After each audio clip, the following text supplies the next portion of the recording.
Atenção! Começa agora uma teleaula de História do Ensino Fundamental. Você vai assistir a teleaula de número 27. Bons estudos!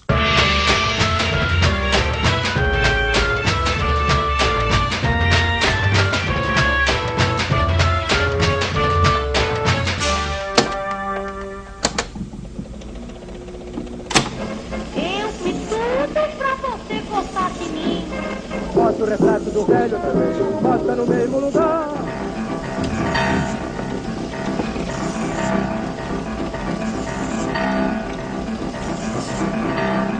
Você já parou para pensar na arte, na cultura brasileira? Será que existe uma cultura tipicamente brasileira? Durante muito tempo acreditou-se aqui no Brasil que a cultura era uma coisa que vinha de fora, da Europa. Mas, na década de 20, essa visão começou a mudar. Como ocorreu essa mudança e a relação da cultura com o governo é o tema da nossa aula de hoje.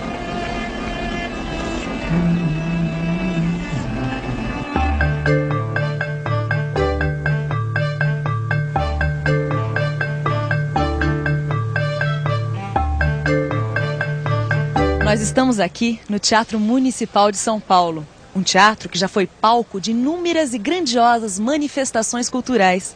Por aqui já passaram cantores de ópera italianos, bailarinos russos, orquestras sinfônicas mundialmente conhecidas. Tudo isso, como você sabe, é cultura. Mas será que só isso é cultura? Oi, tô vendo que você gosta de música, queria que você me respondesse uma coisa. Você acha que ópera é mais cultura, é mais importante do que samba?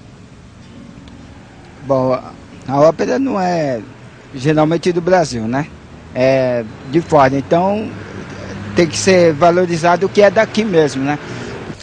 Eu acho que os dois têm o seu valor, a sua importância.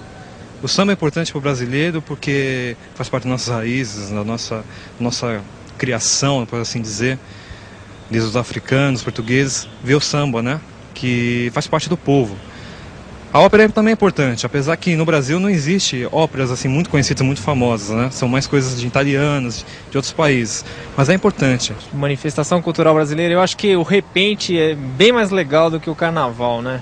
Se você pegar assim o repentista, é uma coisa assim bem brasileira mesmo, uma manifestação bem popular, que aí você realmente se sente orgulhoso de ser brasileiro, né?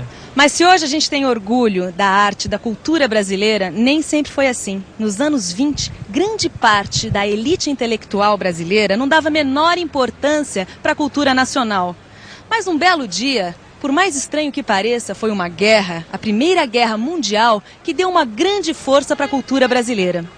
A Primeira Guerra Mundial teve um forte impacto sobre os intelectuais de todo o mundo. Dá para dizer que essa guerra caiu como uma bomba aqui no Brasil.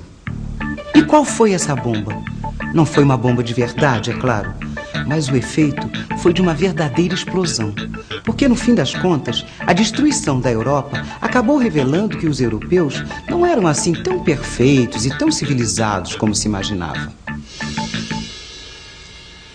Se até pouco tempo, antes da guerra, os europeus eram um modelo de povo para os intelectuais brasileiros, depois da guerra, esse modelo foi por água abaixo. Já não era mais possível criticar o povo brasileiro só porque ele era diferente do povo europeu. Daí para frente, os intelectuais e artistas começaram a olhar o povo brasileiro de uma maneira diferente. Ouve. Eles estão cantando em italiano, mas o nome da ópera é O Guarani, de autoria do compositor brasileiro Carlos Gomes.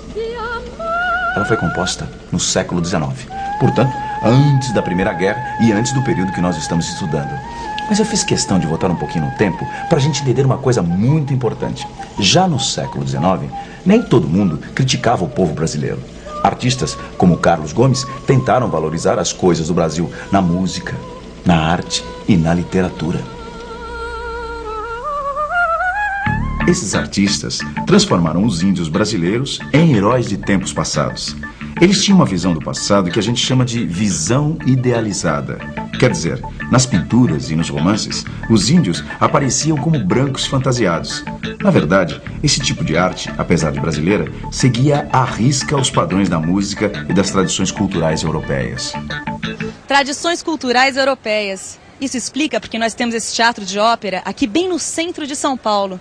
Explica também porque o Guarani é uma ópera brasileira cantada em italiano. Em outras palavras, no século XIX, os artistas brasileiros mudaram o assunto da conversa, mas o jeito de conversar continuou igualzinho, um jeito tipicamente europeu. Tudo isso aconteceu antes da Primeira Guerra, e o que nos interessa agora é o que vem depois. Pois é, depois do impacto da Primeira Guerra, os intelectuais e artistas não estavam mais atrás de um passado ideal, como no século XIX. O que eles queriam agora era encontrar a alma do verdadeiro povo brasileiro. Os novos rumos da cultura brasileira foram anunciados aqui, no Teatro Municipal de São Paulo. Em 1922, um grupo de artistas intelectuais reuniu toda a elite da cidade para mostrar o que eles chamavam ser a verdadeira arte brasileira. Foi um escândalo. Olha só um poema de Oswald de Andrade que foi recitado naquela semana. No baile da corte, foi o Conde D quem disse pra Dona Bem-vinda que farinha de suruí, pinga de Paraty, fumo de Baependi é comer, beber, pitar e cair. Bom, hoje em dia a gente ouve e gosta de um poema desses, mas naquela época a situação era bem diferente. Esse teatro aqui quase veio abaixo de tantas vaias de tomates e batatas podres. Mas os modernistas não desistiram não, e a partir da semana de 22, os movimentos de arte moderna se espalharam pelo país.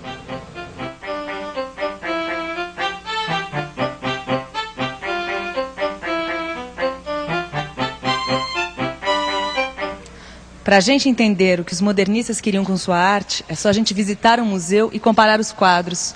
Olha esse aqui, por exemplo. Parece uma fotografia, não é verdade? Os pintores de antes do modernismo faziam verdadeiros retratos da realidade.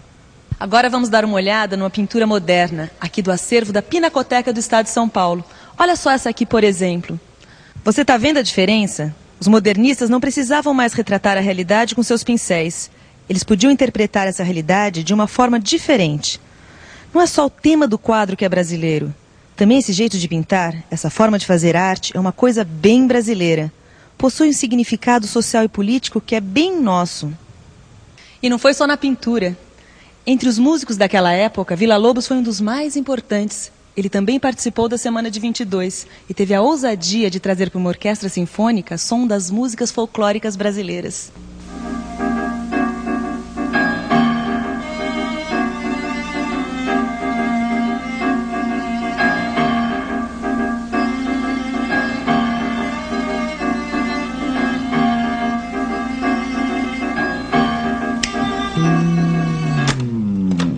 Entendi.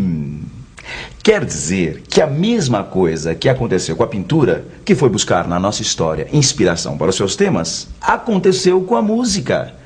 E a literatura passou a se inspirar nas lendas do folclore brasileiro. Ah! Então é por isso que esse livro aqui, Macunaíma, de Mário de Andrade, é tão importante. Macunaíma, o herói sem nenhum caráter, de Mário de Andrade. No fundo do mato virgem nasceu Macunaíma, o herói de nossa gente. Era preto retinto e filho do medo da noite. Houve um momento em que o silêncio foi tão grande, escutando o murmurejo do Arariquera, que a Índia Tapaiumas pariu uma criança feia. Essa criança é que chamaram de Macunaíma. Já na meninice fez coisas de sarapantá. De primeiro, passou mais de 6 anos não falando. Se o incitavam a falar, exclamava: Ai, que preguiça! Ai, que preguiça! Um herói dos romances de antes do modernismo jamais diria uma coisa dessas. Ele teria que ser forte, bravo e cheio de coragem. Nunca seria um herói preguiçoso como Macunaíma. Agora vamos deixar a preguiça de lado e falar de política. Isso mesmo, de política. Porque toda essa revolução que os modernistas trouxeram para as artes teve também um sentido político. Eles mostraram a verdadeira cara do povo brasileiro. Os negros, os mulatos, os pobres, os retirantes, os trabalhadores. E esse jeito de fazer arte era também uma maneira de criticar aquelas pessoas que não viam o povo brasileiro com bons olhos. E essa crítica deu certo. Getúlio Vargas, que não era bobo nem nada, não pensou duas vezes para se aproximar dos intelectuais e artistas do modernismo. A arte foi utilizada em toda a era Vargas para promover a imagem do governo. O presidente chamou vários intelectuais para ocupar cargos de destaque. Depois, passou a incentivar algumas manifestações culturais da população e, ao mesmo tempo, exercer um certo controle sobre elas. O objetivo era claro. Vargas sabia que não era mais possível governar de costas para o povo. Pouca gente sabe, mas os atuais desfiles de escola de samba começaram em 1933. Até então, nenhuma escola podia desfilar pelas ruas. Foi Vargas quem criou os departamentos de turismo e oficializou a festa mais popular dos brasileiros. É claro que esse mar de rosas entre o governo Vargas e a cultura não foi eterno. Em 1937, com o Estado Novo, essa lua de mel entre o governo Vargas e a cultura terminava. 2 anos depois, em 1939, é criado o DIP, Departamento de Imprensa e Propaganda, que tinha como objetivo principal controlar os meios de comunicação e as manifestações populares. Em outras palavras, o DIP censurava tudo o que era considerado prejudicial à imagem do governo. Livros, jornais, teatro, eventos esportivos, músicas, nada escapava às malhas finas dos censores. Por isso, se a gente pegar os jornais da época, vai ver que a maioria deles só falava bem do governo. Mas foi com o rádio que o Estado Novo fez a festa. O Estado Novo sabia da força que o rádio tinha. Por isso, para criar uma imagem favorável junto à população, o governo Vargas criou o Dia da Música Popular Brasileira. Mas não era só de forma indireta que o Estado Novo usava o rádio. O governo Vargas ocupou um espaço oficial no rádio, o programa Hora do Brasil, que continua no ar até hoje, com o nome de Voz do Brasil. Olha, a gente pode dizer o que for, mas uma coisa a gente não pode negar.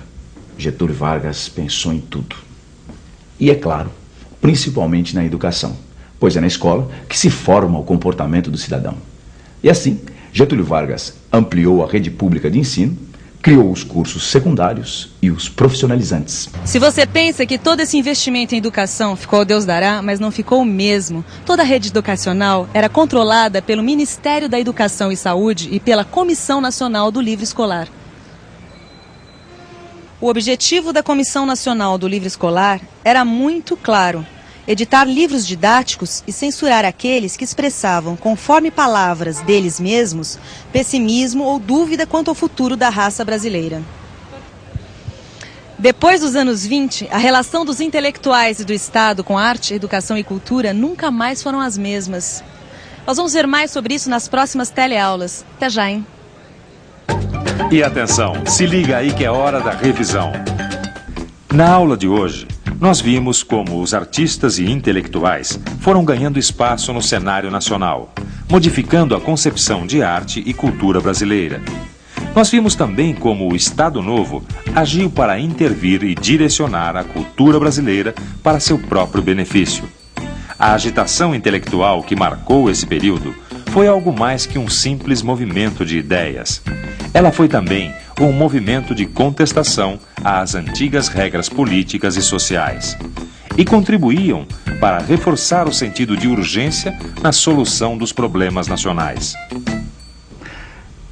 Agora que nós já estudamos essa importante fase da história brasileira, eu tenho certeza que você tem condições de responder a uma pergunta. Quais as manifestações artísticas e culturais dos anos 20 ao Estado Novo? E como elas se relacionaram com o progressivo fortalecimento do Estado? É só pensar um pouco que não tem erro, certo? Então, até a próxima.